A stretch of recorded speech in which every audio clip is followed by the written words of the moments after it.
ప్రభునందు ప్రియమైన సహోదరి సహోదరులకు ప్రభునామంలో శుభములు.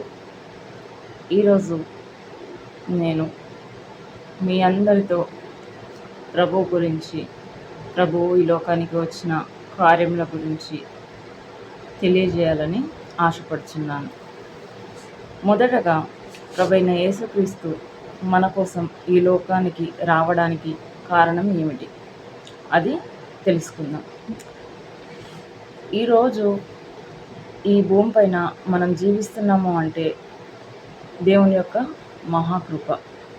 దేవుని కృప లేనిదే ఏది కూడా లేదు. ఒకటి మనం ఏం తెలుసుకోవాలి అని అంటే, ఈరోజు ఈ సమయం వరకు సజీవపు లెక్కలో జీవంతో మనము ఉన్నాము అని అంటే దేవుడు మన ఎడల చూపించిన కృప, కనికరము, జాలి, దయ, వాటన్నిటిని బట్టి దేవుణ్ణి మనము స్తుతించాలి, మహిమపరచాలి. అదేవిధంగా మనము తల్లి గర్భంలో నుండి బయటకు వచ్చిన తర్వాత, అంటే ఈ భూమి పైన మనం తల్లి గర్భం నుంచి బయటపడినప్పటి నుండి మనం మళ్ళీ గిట్టేంత వరకు, అంటే దేవుడు మనల్ని మట్టి నుంచే తన స్వరూపంలోకి చేశాడు. అదే తిరిగి మట్టిలోకి మళ్ళీ మనం వెళ్ళిపోయేంత వరకు ఈ జీవిత ప్రయాణంలో మనం ఏమేమైతే చేస్తున్నామో క్రియలు, వాటన్నిటి వలన కలుగు పాపములు, వాటికి సంబంధించిన శిక్ష అనేది ఖచ్చితంగా ఉంటుంది. కాబట్టి ప్రభువైన యేసుక్రీస్తు ఈ లోకానికి వచ్చిన ముఖ్య ఉద్దేశం ఏంటి అని అంటే, మనుష్యుడు ఏ ఒక్కరు కూడా నశించి నరకానికి వెళ్ళిపోకూడదు అని చెప్పేసి యేసయ్య మన కోసం, మనందరి పాపాల నిమిత్తం మనం నరకం అనుభవించకూడదు అని చెప్పేసి సిలువలో తన ప్రాణాన్ని అప్పగించాడు. సంపూర్ణంగా తనను తాను రిక్తునిగా చేసుకొని ఈ భూమిపైకి వచ్చి తనను తాను నేల మట్టుకు తగ్గించుకొని మనల్ని నరకం నుంచి తప్పించేశాడు. కాబట్టి మనం చేయవలసిన ముఖ్య పని ఏంటి? ఇప్పుడు మనకి ఈ లోకంలో తల్లిదండ్రులు జన్మనిస్తారు, కానీ మనం మరణించేంత వరకు వారు మనకు తోడుగా ఉండొచ్చు. కానీ మరణించిన తర్వాత మనల్ని చూసే వాళ్ళు ఎవరు, మనల్ని కాపాడే వాళ్ళు ఎవరు, మనం ఎక్కడికి వెళ్తాం, ఏ విధంగా ఉంటాం అనే దానిపైన ఒకసారి మనము ఆలోచించాల్సిన అవసరము ఎంతైనా ఉంది. కాబట్టి మనము పుట్టినప్పుడు మనం ఇక్కడ భూమి పైన బ్రతుకుతున్నాం అనే విషయం మన అందరికీ ఖచ్చితంగా స్పష్టంగా తెలుసు. కానీ మరణించిన తర్వాత మనుష్యుడు అనేవారు ఎక్కడికి వెళ్తారు అనే దాన్ని మనము ఖచ్చితంగా తెలుసుకోవాల్సిన అవసరం ఎంతైనా ఉంది. కాబట్టి ఇప్పుడు ప్రభు మన కోసం అంటూ ఒక రాజ్యాన్ని ఏర్పాటు చేశాడు. ఆ రాజ్యం ఏంటి? పరలోక రాజ్యం. ఆ పరలోక రాజ్యంలోకి మనం ప్రవేశించాలంటే ఏం చేయాలి? ముఖ్యంగా అది మనము తెలుసుకోవాలి. కాబట్టి పరలోక రాజ్యంలోకి మనం ప్రవేశించాలి అని అంటే, సరే మనం ఇప్పుడు ఉన్నట్టుగా మనం పరలోక రాజ్యానికి వెళ్ళగలుగుతామా? వెళ్ళలేము. ఇప్పుడు ఆకాశంలో ఎగురుతున్న ఫ్లైట్ ఉంది, దానికి మనం దాంట్లో ప్రయాణం చేయాలంటే ఏం కావాలి? టికెట్ కావాలి. టికెట్ లేకుండా ప్రయాణించగలుగుతామా? ప్రయాణించలేదు. బస్సు ఉంది, బస్సులో మనం ప్రయాణం చేయాలన్నా టికెట్ కావాలి. సో ఇది కూడా అంతే. ప్రభు అయిన యేసుక్రీస్తు రాజ్యంలో మనం అడుగు పెట్టాలంటే మనకు కావాల్సింది ఏంటి? తను అనుగ్రహించు రక్షణ. ఎప్పుడైతే మనం రక్షణ అనేది పొందుకుంటామో, ప్రభు అయిన యేసుక్రీస్తుని సొంత రక్షకునిగా అంగీకరిస్తామో, అప్పుడే మనము దేవుని రాజ్యమునకు వారసులుగా ఎంచబడతాం. ఒకవేళ మనము సొంత రక్షకునిగా ప్రభువుని అంగీకరించకపోయినట్లయితే మనము అబద్ధమునకు జనకుడైన సాతాను బిడ్డలుగా ఉండిపోవాల్సి వస్తుంది. కాబట్టి అబద్ధమునకు జనకుడైన సాతాను రాజ్యం ఏంటి? నిత్య నరకము. అక్కడ ఏముంటుంది? అగ్ని ఆరదు, పురుగు చావదు. మరి అగ్ని ఆరని, పురుగు చావని ఆ రాజ్యంలోకి మనం వెళ్ళామంటే నిత్యము మంటల్లో కాలుతూనే ఉండాలి. అక్కడ మన ఒళ్ళంతా పురుగులు తినేస్తూనే ఉంటుంది. కళ్ళు కొరుక్కోవడం, అక్కడ అరుపులు, కేకలు, బొబ్బలు ఇవే ఉంటాయి తప్ప అక్కడ ఏం కూడా ఉండవు. కానీ పరలోక రాజ్యంలో ఏముంటుంది? నిత్య సంతోషం, నిత్య ఆనందం, దుఃఖం ఉండదు, బాధ ఉండదు, ఏది కూడా ఉండదు. అక్కడ దిగులు అనేది ఉండదు. సూర్యుడు చంద్రుడు కూడా అవసరం లేని రాజ్యం నా యేసు రాజ్యం. కాబట్టి మనం ప్రతి ఒక్కరం సొంత రక్షకునిగా యేసయ్యను అంగీకరించినట్లయితే ఆయన పరలోక రాజ్యంలోకి మనము ప్రవేశిస్తాం. చూడండి, ఇక్కడ దేవుడు మనతో ఒక మాట మాట్లాడుతున్నాడు. ఏమని? మార్కు సువార్త 3వ అధ్యాయం 28వ వచనంలో, సమస్త పాపములను మనుషులు చేయు దూషణలన్నీ వారిని క్షమింపబడును, కానీ పరిశుద్ధాత్మ విషయము దూషణ చేయవాడెప్పుడునూ క్షమాపణ పొందక నిత్య పాపము చేసిన వాడై యుండునని మీతో నిశ్చయంగా చెప్పుచున్నాను అని అనెను. చూడండి, ఇక్కడ ఈ భూలోకంలో మనం ఏ పొరపాటు చేసిన దానికి దేవుడు క్షమిస్తాడు. ఎంతటి ఘోర తప్పైన, పాపమైన, వ్యభిచారమైన, మందుకు, త్రాగడానికి, డ్రగ్స్కి, వీటన్నిటికీ బానిసలుగా అయినా, చెడు తలంపులకు కానీ, దేవునికి వ్యతిరేకమైన మార్గంలో దేంట్లో మనం ఉన్నా కానీ, వాటన్నిటికీ నరహత్య చేసినా కానీ దేవుడు క్షమిస్తాడు. కానీ ఇక్కడ ఏమంటున్నాడు? పరిశుద్ధాత్మ విషయంలో దేవదూషణ చేయి వాడిని మాత్రం క్షమించను అని అంటున్నాడు. కాబట్టి మా సమస్త మానవాళిని సృష్టించింది దేవుడు. కానీ ఆ దేవుడిని మనం దేవదూషణ చేస్తే దేవుడు క్షమిస్తాడా? క్షమించడు. మరి అంతకంటే ఘోరమైన పాపములను క్షమిస్తున్నాడు. కానీ మరి దేవుణ్ణి ఈ విధంగా అంటే దేవుడు ఎందుకు క్షమించలేకపోతున్నాడు అంటే, మన కోసం తన ప్రాణాన్ని సహితం త్యాగం చేశాడు. అది మనము గుర్తించాలి. ఇప్పుడు మీరున్నారు, నేనున్నాను. ఎవరైనా ఒక మాట అంటే వచ్చి మనం పడగలుగుతామా? పడలేదు. వాళ్ళు మనల్ని ఎందుకు అనాలి, మనం వాళ్ళంటే మనం ఎందుకు పడాలనే రోషం మనకు వస్తుంది. అదే అంత ప్రాణం త్యాగం చేసిన దేవుడు ఒక మాట మనం అలా అన్నామనుకోండి, దేవుని మనసు నొచ్చుకోదా కదా? నొచ్చుకుంటుంది. దేవునికి అది చాలా వ్యతిరేకమైన పాపం.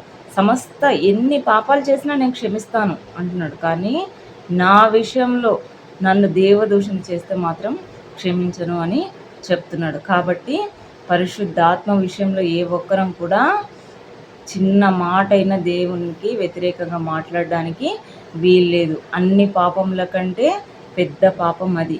కాబట్టి మన నోటిని మనము కాపాడుకోవాలి. ఇక్కడ మరొక విషయం ఏమంటున్నాడు దేవుడు అని అంటే, మార్కు సువార్త 3వ అధ్యాయం 29వ వచనంలో, పరిశుద్ధాత్మ విషయంలో దూషణ చేయవాడెప్పుడునూ క్షమాపణ పొందక నిత్య పాపం చేసిన వాడే యుండును అని నేను మీతో నిశ్చయంగా చెప్పుచున్నాను. నిత్యం పాపం చేసిన వాడేనంట. కాబట్టి అలా మనం దేవుణ్ణి తప్పు పట్టడానికి వీల్లేదు, తప్పుడు మాటలు మాట్లాడడానికి వీల్లేదు. కాబట్టి మన నోటిని మనము కాచుకోవాలి. ఇంకొక మాట, హెబ్రీయులకు రాసిన 4వ అధ్యాయం 13వ వచనంలో దేవుడు ఈ విధంగా మనతో మాట్లాడుతున్నాడు.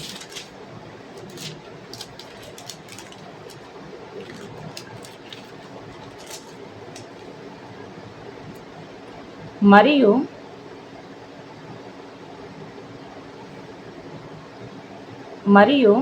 ఆయన దృష్టికి కనబడని స్పష్టం ఏదీయూ లేదు. మనం ఎవనికి లెక్క చెప్పవలసి ఉన్నదో ఆ దేవుని కన్నులకు సమస్తము మరుగులేక తేటగా ఉన్నది. అవును, ఇప్పుడు దేవునికి సమస్తము తెలుసు. ఆయనకు మరుగైన చోటు ఏది లేదు, మరుగైనది ఏది కూడా లేదు. ఇప్పుడు ఎగ్జాంపుల్గా తీసుకున్నట్లయితే, పిల్లి కళ్ళు మూసుకొని పాలు తాగుతుంది. నన్ను ఎవ్వరూ చూడట్లేదని అనుకుంటుంది. కానీ తను మాత్రం అలా అనుకుంటుంది. కానీ తన చుట్టూ ఉన్న వాళ్ళందరూ అయ్యో పిల్లి పాలు తాగుతుందని చూస్తారు. కానీ మనం చూస్తుందన్న విషయం పిల్లికి తెలుసా? తెలియదు. ఇది కూడా అంతే. ఒకటి ఏంటంటే, ఈ లోకంలో చేసే ప్రతి చెడు కార్యము ఎవ్వరు చూడట్లేరు కదా అని మనం అనుకుంటాం. కానీ సమస్తము ఎరిగిన యేసయ్య ఉన్నాడు. సర్వసృష్టికర్త ఆయనే. తన స్వరూపంలోకి మనల్ని సృష్టించిన దేవుడు సమస్తమును ఎరిగి ఉన్నాడు. కాబట్టి దేవునికి మరుగైనది ఏది కూడా లేదు. హృదయాంతరంగంలో ఎరిగిన దేవుడు. మన హృదయంలో ఏం ఆలోచిస్తున్నామో మన హృదయంలోకి రాకమునిపే యెహోవా తన హృదయంలో ఈ విధంగా అనుకుంటుంది అని చెప్పేసి దేవుడు ముందే ఆలోచించి పెట్టేశాడు. కాబట్టి దేవుని విషయంలో మనం బహు జాగ్రత్త కలిగి ఉండవలసి ఉన్నది. అదేవిధంగా ఇంకొక మాట ఏమంటున్నాడు దేవుడు ఇక్కడ, ఇర్మీయా 23వ అధ్యాయం 29వ వచనంలో, నా మాట అగ్ని వంటిది కాదా, బండలు బద్ద చేయి సుత్తె వంటిది కాదా అని చెప్తున్నాడు. చూడండి, దేవుని మాట అగ్ని వంటిది. ఆ మాట ఏం చేస్తుందట? బండల్ని కూడా బద్దలు కొడుతుంది అంట. అవును, వాస్తవమే కదా. దేవుడు నోవాహు కాలంలో నోవాహు నిందారహితుడై ఉంటేనే కదా తన కుటుంబాన్ని సంపూర్ణంగా కాపాడుకోవడానికి శక్తిని, బలం దయచేసి ఓడను నిర్మించుకునే శక్తిని ఇచ్చి, సముద్రంను, తుఫానును చెలరేపి సమస్త భూమిని సర్వనాశనం చేశాడు. కాబట్టి దేవుని నోటి మాట చాలు ఏదైనా కార్యం జరగాలంటే. కాబట్టి చెడు మార్గంలో వెళ్తున్న ప్రతి ఒక్కరిని దేవుడు హెచ్చరిస్తున్నాడు. నా మాట చాలు, నీ మాట చాలునయ్యా అని మనం పదే పదే పాట పాడుతూ ఉంటాం. ఒక్క మాట చాలు యేసయ్య అంటాం. ఎందుకు? ఆ మాటలో శక్తి ఉంది, యేసయ్య నామంలో శక్తి ఉంది. కాబట్టి మనం అందరం యేసయ్యను తెలుసుకొని ఆయన మనసును, ఆయన ప్రేమను రుచి చూచిన వారమే. కాబట్టి ఆయన యందు భయభక్తులు కలిగి జీవిస్తే మన జీవితంలో ఎలాంటి ఇరుకు ఇబ్బందులు సమస్యలు లేకుండా దేవుడు ఆయన మార్గంలో మనల్ని ముందుకు చేయి పట్టుకుని నడిపిస్తాడు. ఇదిగో మరొక మాట దేవుడు మనకు తెలియజేస్తున్నాడు. ప్రకటన గ్రంథము 22వ అధ్యాయం 12వ వచనంలో, ఇదిగో నేను త్వరగా వచ్చుచున్నాను, వాని వాని క్రియల చొప్పున ప్రతివానికి ఇచ్చుటకు నేను సిద్ధపరిచిన జీతము నా యొద్ద ఉన్నది అని తెలియజేస్తున్నాడు. కాబట్టి మనం తెలుసుకోవాల్సిన ముఖ్యమైన అంశం ఏంటి? ప్రభువు రాకడ అతి సమీపమై ఉంది. కాబట్టి ఏ ఒక్కరు కూడా ఆలస్యం చేయడానికి వీల్లేదు. రక్షింపబడిన ప్రతి ఒక్కరిపై మరొకరిని రక్షించే బాధ్యత ఉంది. కాబట్టి మనం ప్రతి ఒక్కరికి దేవుడు ఒక మాట ఏమన్నాడు? నా మరణం నా రాకడ సమీపము అయి ఉన్నది. కాబట్టి మనం మరణించేంత వరకు దేవుని సత్య సువార్త లోకమంతా ప్రకటించమని చెప్పాడు. కాబట్టి మనం ఆ తెలుసుకున్న సత్య సువార్తను లోకానికి ప్రకటించే వారమై ఉన్నాము. దేవుని బలలో మనము పాలు పంచుకుంటున్నాం. కాబట్టి ఆయన ఇచ్చాడు, నా రక్తం తిని నా రొట్టెను భుజించిన వాడు నాకు పాత్రుడు అని చెప్పేసి అన్నాడు. కాబట్టి మనం ఇక్కడ ఖచ్చితంగా గుర్తుపెట్టుకోవాల్సిన అవసరం ఏంటంటే, తన శరీరం తిని తన రక్తం త్రాగిన వాడు నిత్య జీవనకు వారసుడై ఉన్నాడని చెప్పేసి చెప్పారు. కాబట్టి మనమైతే తెలుసుకున్నాం, మరి ఈ లోకంలో ఉన్న వాళ్ళు మిగతా వాళ్ళందరూ తెలుసుకోవాలి కదా. అందుకు దేవుడు ఏం చెప్పాడు? నీ వాళ్ళే నీ పొరుగు వాడిని కూడా ప్రేమించండి అన్నాడు. ప్రేమించి యేసయ్య రక్షణ మార్గంలోకి మనము నడిపించే వారమై ఉన్నాము. కాబట్టి మనం తెలుసుకున్న ప్రతి సత్య సువార్తను లోకానికి చాటి చెప్పాలి. మరి ఎక్కడ చాటి చెప్పాలి? అన్యజనుల మధ్య నిత్యము ప్రకటించమని చెప్పారు. కాబట్టి ఆ నిత్యము మనం యేసయ్య రాజ్యం గురించి, తన సత్య సువార్త గురించి ప్రకటించే అవసరత ఎంతైనా ఉంది. ఈరోజు మీరు తెలుసుకున్నారు, నేను తెలుసుకున్నాను, చాలామంది తెలుసుకున్నారు. తెలుసుకుని వారి పరిస్థితి ఏంటి? వారందరూ నశించి నరకానికి వెళ్ళిపోతారు. ఆ నరకం నుంచి తప్పింపబడడానికి కదా యేసయ్య లోకానికి వచ్చింది. కాబట్టి ప్రతి ఒక్కరం ప్రభు చెప్పిన మాటకు లోబడి ఎప్పుడైతే ఆయన మాటని క్రియల్లో పెడతామో అప్పుడే దేవుడు మనల్ని సంపూర్ణంగా ఆశీర్వదిస్తాడు. నా బిడ్డలు యథార్థవంతులు అని దేవుడు నమ్ముతాడు. యేసయ్య చెప్పిన పని మనం చేసినట్లయితే మన జీవితంలో ఎలాంటి లోట్లు అనేటివి ఉండవు. కాబట్టి ఆయన మాటకు లోబడినప్పుడే ఏదైనా కార్యం అనేది, అద్భుతం అనేది మన జీవితంలో జరుగుతుంది. చెప్పిన మాటలు చెప్పినట్టు విని విడిచిపెట్టే వారిని యేసయ్య ఎప్పుడు కూడా ఆశీర్వదించడు, దీవించడు. పదే పదే చెప్పినా వినని వారిని యేసయ్య ఏమన్నాడు? ఉమ్మి వేస్తాను అన్నాడు. ఒకవేళ యేసయ్య మనని కానీ నిజంగానే ఉమ్మి వేశాడు అనుకోండి, మన పరిస్థితి ఏంటి? మనల్ని ఎవరు రక్షించాలి? ఎవరు కాపాడాలి? నిత్య నరకం నుంచి ఎలా తప్పింపబడాలి కదా? ఆ మరొక్క మార్గం ఏది కూడా లేదు. పరలోక రాజ్యమే మనది, శాశ్వతమైంది. ఈ భూమిపైన ఉన్నది ఏది కూడా శాశ్వతమైంది కాదు, కేవలం తాత్కాలికమే. మనం ఇక్కడికి ప్రయాణికులుగా వచ్చాం, మళ్ళీ తిరిగి యేసయ్య రాజ్యంలోకి వెళ్ళిపోవాలి. కాబట్టి మన కోసం చేసిన త్యాగాన్ని మనం జ్ఞాపకం చేసుకొని ప్రభువుని స్తుతిస్తూ మహిమపరుస్తూ ఆయన చెప్పిన ఆజ్ఞల్ని అనుసరిస్తూ దేవునికి మహిమకరంగా జీవించడమే దేవుడు మన ఎడల ఆశ కలిగి ఉన్నాడు. ఆశ కలిగి ఉన్న ప్రాణాన్ని తృప్తిపరిచే దేవుడు. కాబట్టి ఆ దేవుని కృపలో మనం అందరము భద్రంగా ఉందాం. చిన్ని ప్రార్థన. పరలోకమందున్న మా తండ్రి ప్రభా, మీ నామం పరిశుద్ధపరచబడును కాక, మీ రాజ్యం మాకు వచ్చును కాక తండ్రి ప్రభా. పరలోకమందు మీ చిత్తం నెరవేరినట్టు భూమియందు మీ చిత్తం నెరవేరును కాక తండ్రి ప్రభా.